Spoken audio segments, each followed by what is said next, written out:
Bismillahirrahmanirrahim. Alhamdulillah wassalatu wassalamu ala Rasulillah. Amma ba'd. Video kali ini pengulangan pembahasan soal nasab syarif atau nasab mulia atau klaim nasab mulia dari keturunan Nabi Muhammad alaihi salatu wassalam. Di sini ada postingan di Twitter, di X. عائدات دكان بيع النسب كبيرة جدا جدا في هذا الزمان. Jadi aidat itu apa? Omset atau keuntungan dari penjualan sertifikat nasab itu sangat besar sekali. Ini kasusnya bukan di Indonesia, tapi kasus ini di Irak, di Iran, dan di Mesir, juga di Pakistan dan Turki. Jadi pemalsuan nasab itu terus-menerus terjadi sampai sekarang. Jadi kalau zaman sekarang itu mudah, berarti zaman dulu jauh lebih mudah. Ini satu postingan dari orang Irak. Ya, Tazwir Nasab Syarif. Jadi ini menunjukkan bahwa ajaran atau istilah keturunan Nabi itu harus dimuliakan, ini spesial, itu semua hanya berdasar pada ijtihad. Ya. Berdasar pada ijtihad. Kemudian kita lihat di sini postingan dari Al-Faruq ya, di kota Najaf.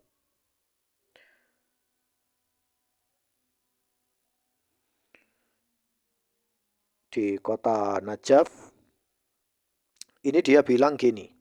أثناء الاستعمار الأوروبي للدول الإسلامية ازدهرت تجارة بيع النسب الهاشمي إلى المجهولين من اللقطاء الحسينيات وغيرهم من العجم حتى أصبح المعممين منهم الذين ألحقوا بالنسب الشريف أكثر من السادة العرب الثابت نسبهم واليوم النسب يباع في السوق السوداء ببغداد. Apa artinya ini? Ya, apa artinya ini? Sekarang ini Irak ini kan diperintah oleh Syiah, ya kan? Irak. Nah, maksud Al-Faruq ini ketika zaman penjajahan Eropa di negara-negara Islam itu terjadi banyak tijarah. Tijarah itu perdagangan, penjualan nasab dari Bani Hashim kepada orang-orang majhulin, tidak jelas identitasnya. Minal luqata al-husainiyat. Luqata itu maksudnya anak hasil hubungan di luar nikah syar'i, ya, atau kita sebut sebagai anak zina, ya. Yang di Husainiyat. Husainiyat itu di tempat-tempat ibadahnya orang Syiah Rafidhah. Ya. Dan dari mereka kelompok-kelompok ajam yang mereka bukan dari Arab. Sehingga apa yang terjadi? Mereka menjadi mu'ammim. Mu'ammim itu berarti menjadi ulama. Ya. Jadi sehingga mereka dimasukkan ke dalam nasab syarif. Disebut sebagai syarif. Kalau di sini disebut sebagai Habib, Sayyid atau sejenisnya. Sehingga jumlah mereka lebih banyak dari orang-orang Arab yang sebenarnya, yang nasab mereka itu thabit. Sedangkan ini dulu ya. Sedangkan sekarang nasab itu dijual di pasar gelap, ya, pasar ilegal ya, di Baghdad, kota Baghdad, ya, yang dulu sempat menjadi kota pusat peradaban. Ya. Kalau sekarang pusat peradaban itu kan atau hal-hal canggih itu kan di Amerika, di negara maju, ya. Nah, dulu Baghdad seperti itu. Nah, sekarang Baghdad berubah menjadi sarang tempat orang-orang yang hobinya berdusta mengatasnamakan nasab mulia. Kemudian di sini ini kasusnya di Irak yang orang-orang Pakistan itu memalsukan nasab, membeli nasab ya. Baik, kemudian ini kasusnya di Turki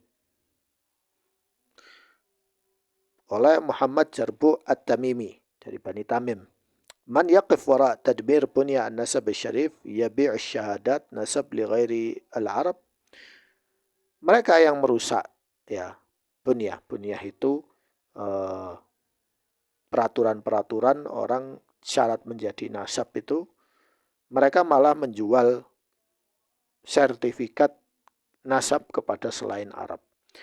Fadhiha wa jarima bai' muassasa as-sada al-hukumiyah at-Turkiyah fi Shanli Urfah li 10,000 syahadah nasab syarif bi $3,000 lisyahadah. Hal huwa masyru' munazzam li jihatin ma?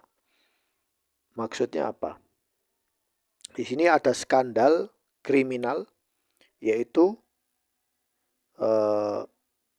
ada yayasan resmi yang ditandatangani oleh pemerintah Turki, ya, yaitu ya seperti Nakobah atau ya kayak Nakobah Ashraf gitu, cuma namanya Sada Hukumiyah di Shanli Orfa. Orfa itu mungkin maksudnya di kota ya di Turki. Mereka mengeluarkan 10.000 sertifikat nasab syarif dengan harga berapa? $3.000 per sertifikat. $3.000 bayar $3.000 per sertifikat. Jadi bayangkan, $3.000 harga satu sertifikat palsu, nasab palsu, dikali 10.000 sertifikat yang sudah berhasil dikeluarkan di Nakobah di Turki. Ini baru di Turki. Jadi 3.000 dikali 10.000 sudah berapa? 300.000. Ya. Mungkin sekarang sudah lebih dari ini. Ya, ini berita tahun 2020. Hal huwa masyru' munazzam li jihatin ma? Apakah ini adalah proyek untuk kepentingan oknum tertentu? Ya, jihad ma maksudnya oknum tertentu. Ya bisa saja. Misalnya ada orang di sini, ya, dia tidak bisa mengeluarkan sertifikat dari Nakobah Ashraf sini. Ya, dia akan pergi ke Turki, ya, TF uang $3.000, saya beli sertifikat nasab palsu. Langsung dibuatkan, ya, silsilahnya sampai Hasan atau Husain. Kemudian pulang ke Indonesia, saya membawa sertifikat resmi, ada capnya, ada tanda tangannya, ada stempelnya, bahkan ada barcode-nya. Ya. Lalu di Indonesia apa yang terjadi? Ya, muliakan saya, hormati saya. Kalau tidak nanti kamu kualat. Ya, kamu harus mengikuti saya karena saya adalah ahlul bait. Ya, dimulailah ya, sinetron pemalsuan, penyelewengan tafsir syariat Islam. Ya. Gara-gara apa? Gara-gara dalilnya saya keturunan Nabi. Ini di Turki dan ini di Irak. Ya. Di Irak ini yang mereka memalsukan ini orang Pakistan, orang India, yang mereka itu kaya-kaya, nasab $3.000 per sertifikat. Ya. Investasi bagus, ya. Investasi bagus. Ya. Saya bayar misalnya 100 juta. Ya. Tetapi kalau saya kembali ke negeri saya, misalnya ke India atau ke Pakistan, saya mengeluarkan sertifikat dari Irak atau dari Turki, saya kembali ke negeri saya, lalu saya bilang, oh ternyata kakek saya ini adalah dari dari Hasan, Husain, dari ini nanti sampai kepada Fatimah. Ya. Lalu dibuatlah bisnis PT yang namanya itu tadi, istilah keturunan Nabi, PT ini. Ya, investasi 100 juta ya, untuk selamanya, untuk mendapatkan uang yang jauh lebih besar. 200 juta, 300 juta, miliaran, ya. Bisa beli mobil mewah, bahkan bisa membangun makam yang mewah, ya, kuburan yang mewah lengkap dengan tabut, AC, kipas angin, wifi, listrik, plus dapat pengikut yang setia. Ya, ini bukan hal yang lucu, kawan. Ini bukan hal yang lucu.